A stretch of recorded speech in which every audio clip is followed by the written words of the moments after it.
Donc alors, le Moriarty Land a pris son indépendance. Pour quelle raison?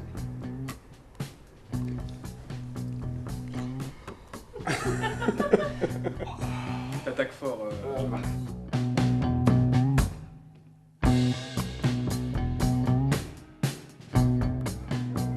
On s'est jamais vraiment senti en phase avec l'industrie du disque et de la musique. On a toujours senti une sorte de friction, que ce soit en termes d'esprit, de rythme de travail. On est très lent. Le premier album, on a mis des années à l'écrire.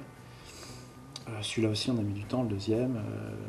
Puis voilà, il y a toujours eu une sorte de sentiment un peu inadéquat, pas vraiment à notre place. Donc là, on se sent mieux dans quelque chose qui est plus artisanal plutôt qu'industriel.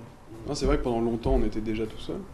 Et on est revenu à ce qu'on était avant. Quelque chose qui correspondait un peu plus à notre nature.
On a tout transformé, on a transformé le lieu en fait en usine.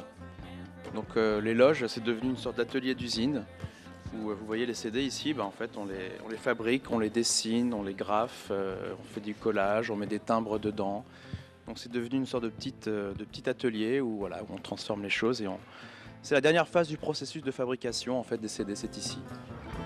On fait des souscriptions, les gens nous achètent un bout de papier et ont confiance qu'on va leur envoyer le disque. Donc ça c'est tous les disques. Voilà. Et puis ensuite ils sont numérotés et signés. Ah oui, alors il y a une valise avec plein de choses qu'on met dans les disques en fait, et puis il y a les timbres du grand-père de Charles aussi. Donc on en met dans les disques qu'on envoie. Je sais pas tout ce qu'il y a, cette espèce de valise de trésors, de choses, de souvenirs en fait. Des pellicules aussi, je sais pas ce que c'est. Ah. Et puis Thomas, quant à lui, il habite ici.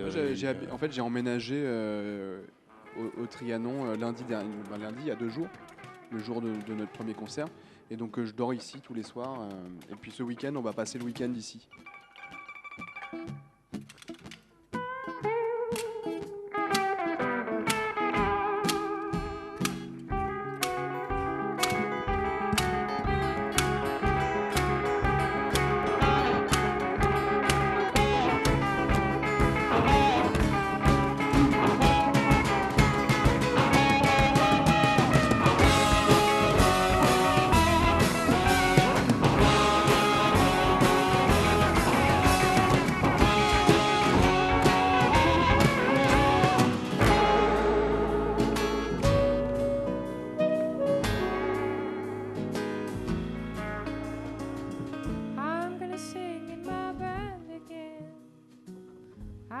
selling candies for my man.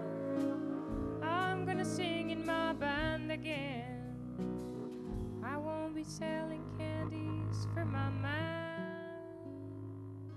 La tournée qu'on a faite en Inde, je crois, en tout cas pour moi, a été extrêmement marquante. C'est dur de s'en défaire. À Bombay, on a pu jouer avec des musiciens.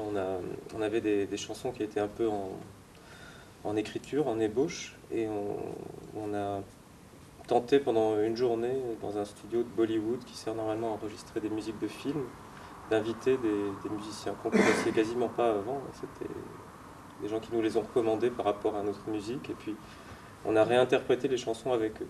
Et je pense que ça les a fait Mûrir. ouais, ou muter, je sais pas. Et puis il y avait ce jeune chanteur aussi qui était en fait le fils du joueur d'harmonium, qui devait avoir 16 ou 17 ans, qui chantait déjà pour Bollywood, pour des comédies Bollywood. Mais il avait une technique de chant, c'est pareil, enfin, c'était juste incroyable, quoi. Enfin bon, c'est... Et ça a eu des répercussions sur une des chansons qu'on joue maintenant. Il y a eu des choses qui ont été inspirées sur Isabella. Ça a changé La voix à la fin, ça a été inspiré d'un duo que tu as fait avec lui. Oui, effectivement, ouais. And for good you were gone.